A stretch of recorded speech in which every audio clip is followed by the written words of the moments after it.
le sujet. Quelqu'un qui est chez lui, qui est à la publicité devant TF1, ne posez pas la question de savoir comment il est assis dans son fauteuil, mais par contre, quand il est dans le rayon, ça peut être intéressant, et je vais vous montrer pourquoi ça peut l'être.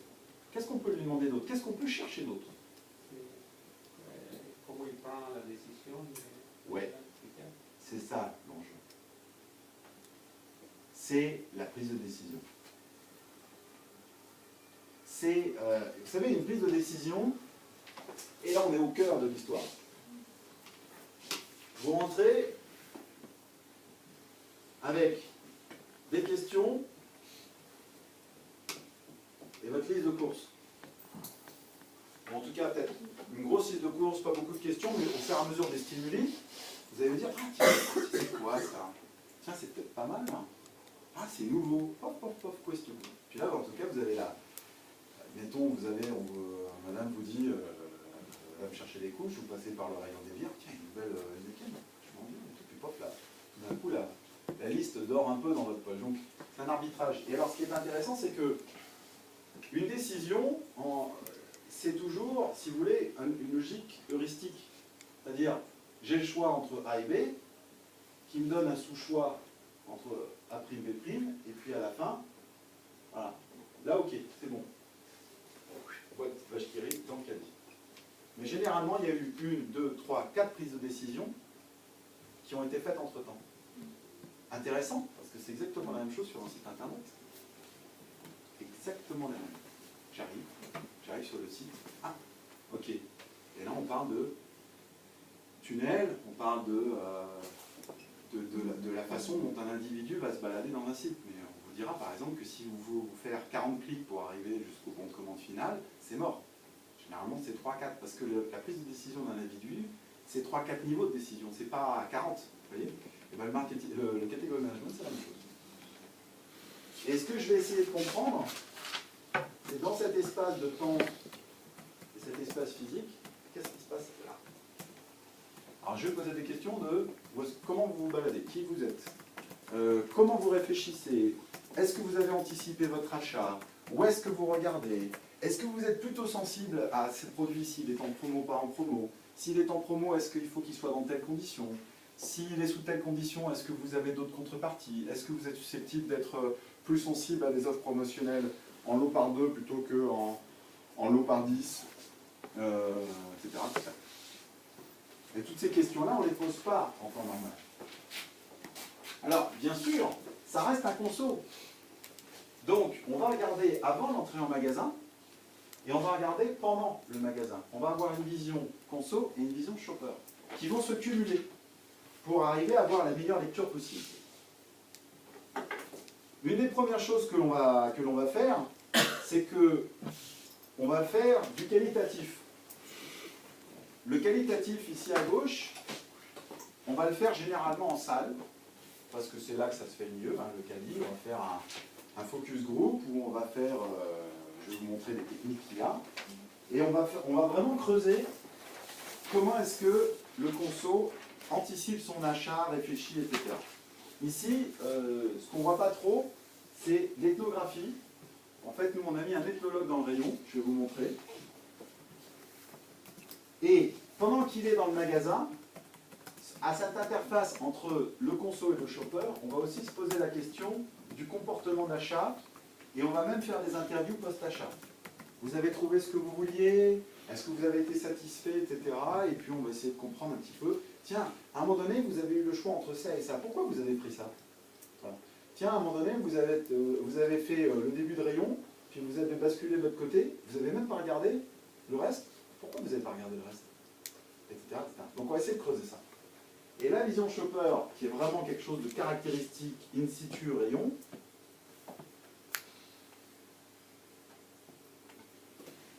donc on va aussi faire du qualitatif shopper, on va plus se concentrer là, c'est ce qu'on a dit, interview, comportement, etc. Donc on va comprendre le shopper. Et on va regarder aussi, on va automatiser l'observation avec un outil qu'on a utilisé, que je trouve très très drôle, qui est l'eye tracking. Je vais vous montrer comment ça marche.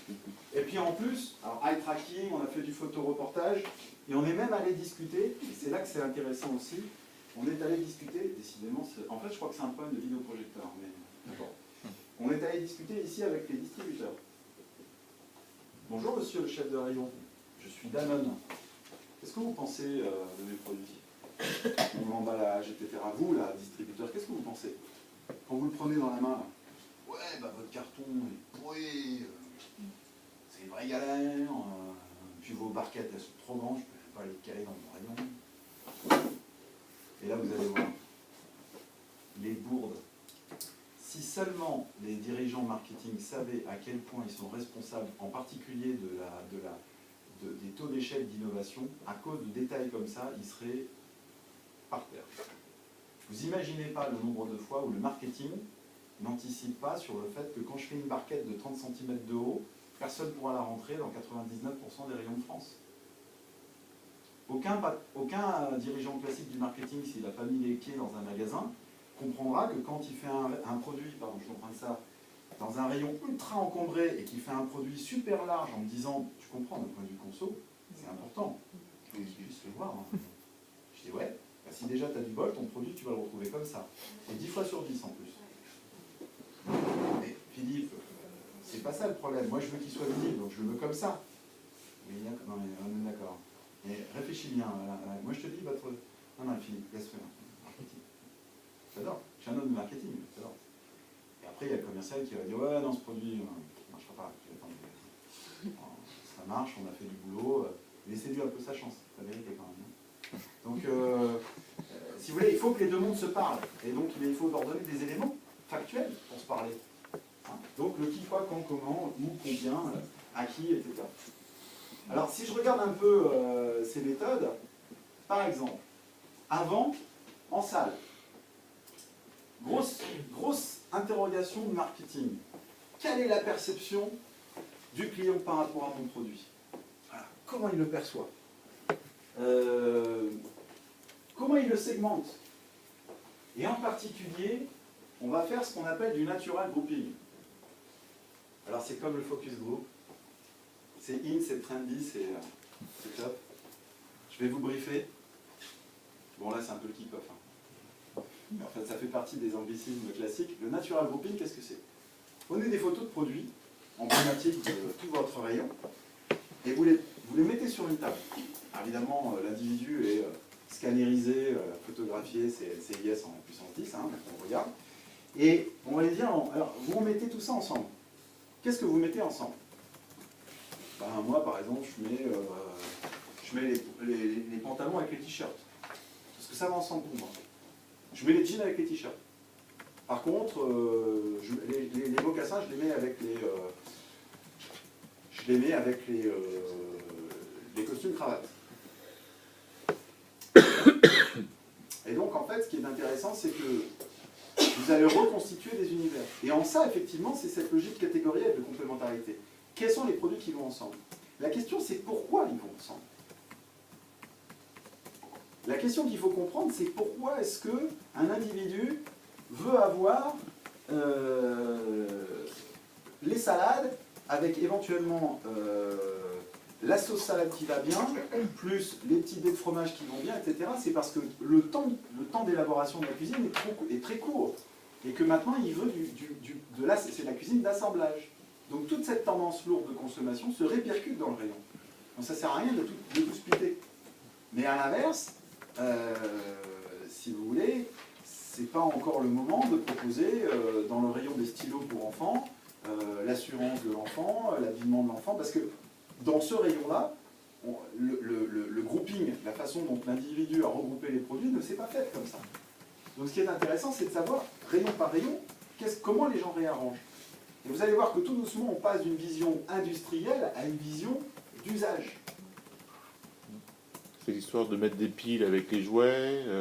Si à un moment donné, en termes d'usage, ça fait sens, et qu'effectivement, alors, quand on est inter-rayon, pile jouet, c'est très compliqué, parce que là, il faut...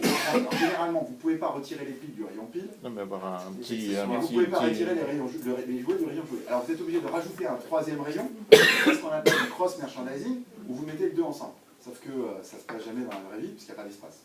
C'est pareil, c'est un rajout. Oui, mais je pourrais vous en parler, je vous en parlerai à la fin du cours. À gérer, c'est juste l'enfer. À un moment donné, Carrefour avait mis en place une division pour faire ça, c'est infernal. Personne ne s'en occupe parce que c'est à la frontière des deux catégories. Et l'autre, il dit, je ne vais pas refaire le plein pour une catégorie qui ne me concerne pas. Donc, en fait, c'est les usages. C'est comment je vais utiliser les produits. Et le natural grouping va permettre de commencer à regrouper des produits ensemble.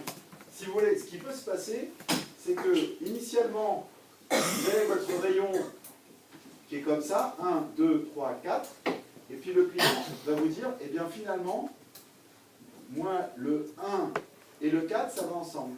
Et puis effectivement, je garde le 2 et le 3. Vous voyez? Donc, l'ordre et l'assemblage du rayon a changé grâce à ça.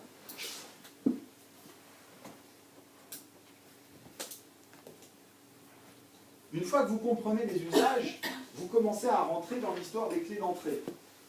Les clés d'entrée, c'est exactement ce que je vous ai montré précédemment, c'est-à-dire, je prends une décision, j'en prends une deuxième, et j'en prends une troisième. 1, 2, 3.